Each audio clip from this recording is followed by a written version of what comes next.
Hi, this is Larry Hatch, and I'm horticultural taxonomist at cultivar.org. And I wanted to introduce you to our newest project, and that is the Heuchera Cultivar Checklist Project. And we are going to, and have, cataloged every known, named, commercially available variety or cultivar of coral bells known. And we've actually been working on this project for a couple years, and I'm happy to say this is not a pipe dream, it is a reality. And we've gotten off to a great start. We now have 438 different named cultivars, all with documentation. These are not one-off seedlings like Uncle Joe's 1 through 37.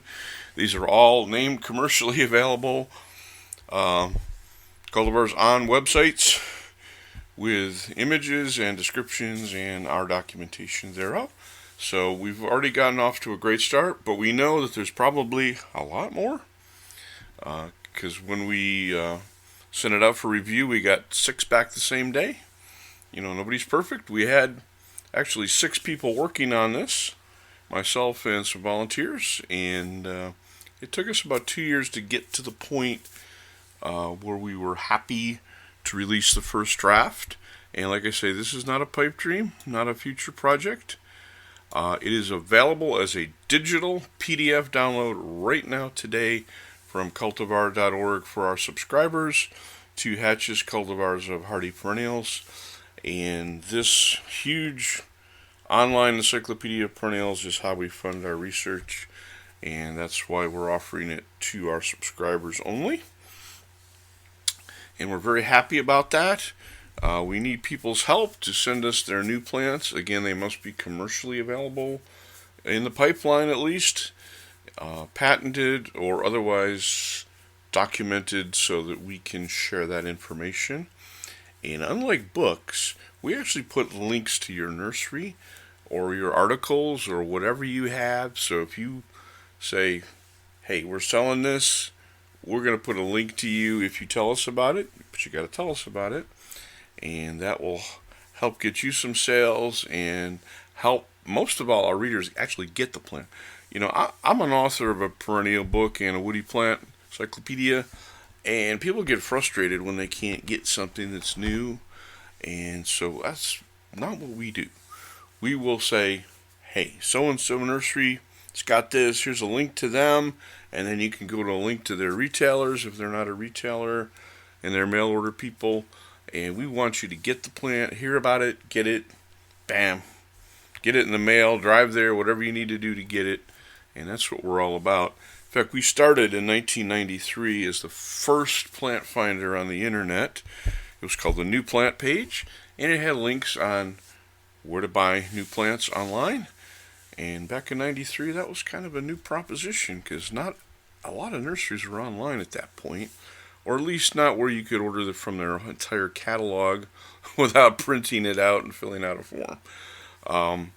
So anyway, we've come a very long way, and we hope you participate in our Coral Bells project and share information with us.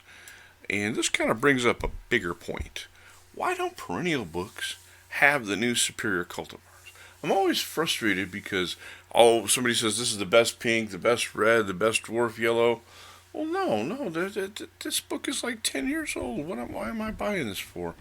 I like the pictures, I like the advice, but my God, this thing is like so out of date.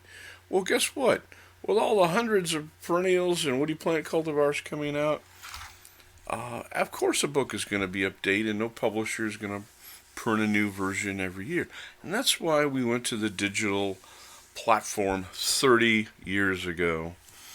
And like I say, why don't perennial books have all the new cultivars? Well, one does, and that's because I created it out of my frustration. And like I say, we started in the 90s with doing this online, and we have kept doing this over and over and over, and I've spent tens of thousands of dollars of my own money and money people have given me to help with the project to document perennial cultivars. As many of you know, there's kind of an off and on thing with herbaceous perennial cultivar registration. So we decided we're going to do it. We're going to fund it. Whatever it takes, we're going to do it. And the product that I have is called Hatch's Cultivars of Hardy Perennials, and it's now proudly in the 2022 edition. And it's all digital. It is thousands of pages, because we're not just listing names. This is not a name list. It's not a picture book, although there are thousands of beautiful pictures in there. Many that I took myself, some that people offer us to promote their plants, and others that our volunteers submit. But anyway, this Hatch's cultivars of hardy perennials, which I just call Hatch's perennials or perennials, is as complete as we can make it. We update it literally every week, and because of digital space, that costs us nothing but our time and effort. And this is a place to go if you want to know where all the new cultivars are, and not just the new commercial stuff, but some rare stuff, collector's items. We have people sending us their sports, like I just named a new sport of such and such, or a new variegate of such and such, and we'll document it and send it out. And we're not just blowing hot air here. Here is proof of what we're doing. We have a thing called True Cultivar Count, and this is the number of cultivars that we believe to be as close as possible to the total that are out there or have been named over time. And I just want to present these numbers to you. Again, this is proof of what we're doing, and these plants are described with history, origins, cultivar specific details. You know, the specific height of a cultivar, the flower color, the leaf color, any habit characteristics, any special flowering characteristics, any foliar characteristics that are interesting. Again, it's not just a list. We're very specific, and that's why it takes thousands of hours and thousands of pages to get this done. And these are our totals here. We have 119 different Heuchera cultivars. I bet you didn't know there were that many out there. We're really happy about Aspidistris, which is a beautiful foliage plant, hardy in zones 6 through 10 for the most part. We have 56 of those cultivars now. We're really happy about that. Everybody knows Baptisias are, my God, the redneck lupins are all over the place. We've got 69 different cultivars documented. We have 66 cortidarias, but you didn't know there was that many out there. They've been around for a long time, some of those cultivars.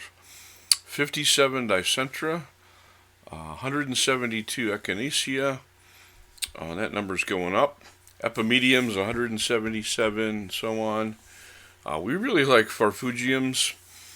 There's 82 of those. I know the Japanese have more, but we've done our research. We even paid somebody to translate a lot of their documents. So we have 82 cultivars of those. We really went hog wild on the hardy perennial herbaceous hibiscus, you know, the Moschutus types and their hybrids, and we have 221 of those presented for you. I think that's something that people are really going to be interested in. We were very interested in the taxonomy of mentha, the ornamental ones, and we spent a lot of time with some herb specialists and researchers and got 121 of those cultivars out there. We just did a revision of Miscanthus and have 205 different named cultivars. I think that's a record by far. Also 168 Monarda and so on. We even have some kind of offbeat stuff. Opuntias. The ornamental hardy Puntia cactuses. There's lots of color forms and leaf forms of those. We found 184, and we tell you where to buy them and so on. That's kind of a cool thing. We went hog wild with phlox. There's been many phlox over the years. We went back to the old literature, the new literature. We have 971, and that number is going up as we speak. Again, our passion for some offbeat stuff. Rhodias. these beautiful Japanese plants, which are hardier in warmer climates. We have 135 of those cultivars in our first draft. Yes, the Japanese have more, but in English, this is the biggest number you're going to find. I'm pretty darn sure about that. Anyway, sedum, we love sedum. I grew sedum when I was a little boy, because my mother showed them to me, and got 343 cultivars. Not too bad. But we're working on that. We're never really happy, so keep adding all the time.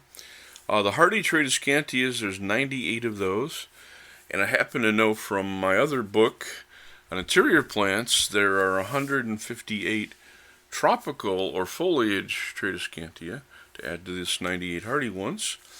A lot of people have a passion for selecting color forms and hybrids of Trillium. We've really dug into that with some of the experts, and we have 121 of those. The Hardy Vinca is 69. God, the literature is just so full of those. There's a lot of stuff out there that collectors have. And Yucca 97, that number is certainly over 100, but we could only document 97 because some of them are just names only. We put those in there too. The best thing about this digital perennial platform is that we update it every week. I'm a professional taxonomist. I have experts that work on this stuff, make sure it is right, and we're not just compiling a bunch of names with a bunch of teenagers we've put in a boiler room somewhere. A lot of these plant databases are just really just, I hate to say, they're just derivative stuff with copying and so on. We are researchers, we are gardeners, we are real horticulturists with training and expertise and connections to experts, and you'll see that our work here is way different. One of the best things is that I made this so that you can take it with you on your phone, either by connecting live to the internet, or if you don't have an internet selection or connection, you can download our PDF files to your device, so they're locally, like a hard drive.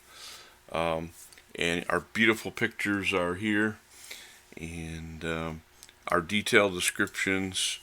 Maybe you want to blow this up to see it. This is Liriope muscaria densiflora. Our description of it and a piece of literature on it, and we really go out of our way to document things as accurately as possible. We're really big about history, So I want to go over just briefly some of the historical research we've done on heucheras. And this one here is an old document, and we'll go into detail when we put that in the file. It shows an old variety called Brown Sea Brush, one of the latest novelties. It also mentions, some of the other ones like Coralie, which was an early, very important cultivar in the coral pink category. This was one of the first articles published in English on the coral bells, and this is the kind of thing we share with you guys. This goes back to 1911 in the American Florist. The next one we've got here is an old French article on heucheras, and you can see with the big X's they indicated a lot of them were hybrids, and they describe them in the book, and we talk about them. This is going back to our history. This is 1905. They were growing that many coral bells hybrids in 1905 in France. A lot of people don't really know that. There were really more than 30 of them 100 years ago. And obviously people have done wonderful work since then. We're also documenting some of the older cultivars. This is the first known publication of Flambeau. And again, this is from 1904. And again, when you can get a picture of the plant, even though it's black and white, it gives you a taxonomic nomenclatural standard to work with. We go back quite a way sometimes. This is Macone's. I don't know if you know, the Ottawa Experiment Station, Canada, did a huge perennial trial with literally hundreds of perennial cultivars in the early 1900s. And they published the names and some short descriptions of them, and they rated them with a star system like you see here. And this shows you some of the stuff they were growing back then. That lets you know that the stuff was in the British, American, or Canadian trade, because they sourced from everywhere. You know, they got Alba, Grandiflora, Rosea, Splendens, Walkers, that kind of thing. We also go back to some of the original publications. The cultivar Zabelliana was one of the earlier cultivars in the rose-colored category, and we show the citation it came with. It was in the RHS Garden of 1900, and also published here with a good description in the Q hand list. Again, if you're interested in the history. So we've got all the new stuff. I've got stuff that literally came out like last month, and we go all the way back to the origins of these cultivars. Here's an American catalog I found out. There's a hybrid Heuchera called Gracillima, and it was a cross between rubescens and sanguinea. And this is from the wonderful Dreer Nursery. And this is in their catalog of 1904. And they offer it and describe it as a new addition to the range. And fortunately, they told us what the parentage is, so that's like really cool. Here's another one from an old American catalog. It's also Henry Dreer from 1906. And they talk about Sanguinea maxima. That, again, along with Gracillima, the hybrid, was a really important early cultivar in the development. It was a very bright crimson. And Maxima and Splendens were somewhat similar. They were some of the first true floriferous reds we had out there. They were both very vigorous and strong, whereas the Heucheras had been kind of weak at the time. So Maxima and Splendens were offered around the same time, and we document this. So again, please give us a look at cultivar.org. Give us a look, and if you'd like to subscribe and get the Heuchera Checklist, that's just one of many benefits for our members. Thanks again, and we appreciate your time.